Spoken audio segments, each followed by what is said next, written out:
Aartistiin Sinishaw Mul'ataa wallee haaraadhaan dhufaa jira.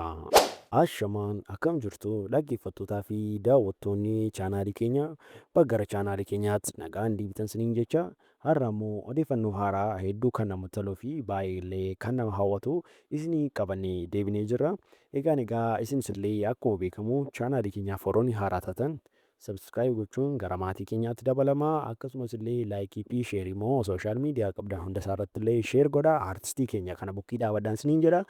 Egaa daawwattoota keenya gara odeeffannoo har'a qabadhee dhufeetti isin haa dabarsu. Egaa daawwattoota keenya akkuma kanaan dura beektanii aartistiin jaalatamaa fi beekamaa kan ta'e aartistii Sinishaw Mul'ataa kanaan dura uummata Oromoo bukkeetti jaalatamummaa fi sirboota babbareedaa hedduu baasee illee kan qabudha jechuudha.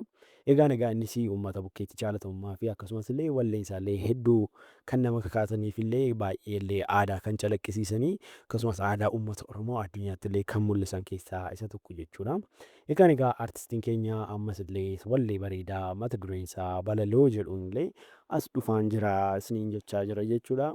Mee akkamittiin simatu isiniin jechaa warroonni aartistii keenya kana jaalala hawwiidhaan eegaa jirtan koomentii jalatti lakkoofsa tokko barreessuun dagatinaa isiniin jecha. Egaa daawwattoota keenya aartistii keenya kanaan immoo dafii nu qaqqabii jennaan jechuudha.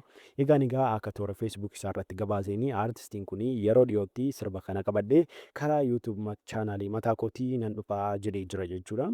Egaa yuutuub chaanaalii isaa immoo dhaqaatii sabskiraayib godhaa diskiripshin booksii jala yookaan koomentii jala isiniin ka'a dhaqaatii sabskiraayib godhaa fi aartistii keenya kana bukkee dhaabadhaan isiniin jedha.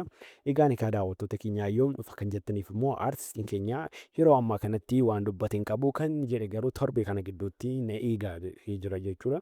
Torbee kana gaafa jimaataa waan gadhiifamu fakkaata jechuudha akkaataa inni jedheeni. Egaa hundumti keessanuu dhaqaatii yuutuub chaanaalii isaa sabskiraayib godhaa fi achirratti eeggadhaan isiniin jedha daawwattoota keenya. Egaa daawwattoota keenya odeeffannoon har'a qabannee dhufne immoo kana ture amma xumura qophii keenyaatti waan nu daawwattaniif galatoomaa isiniin jecha viidiyoo kan biraa amma walitti deebinutti immoo gama kiyyaan nagaatti.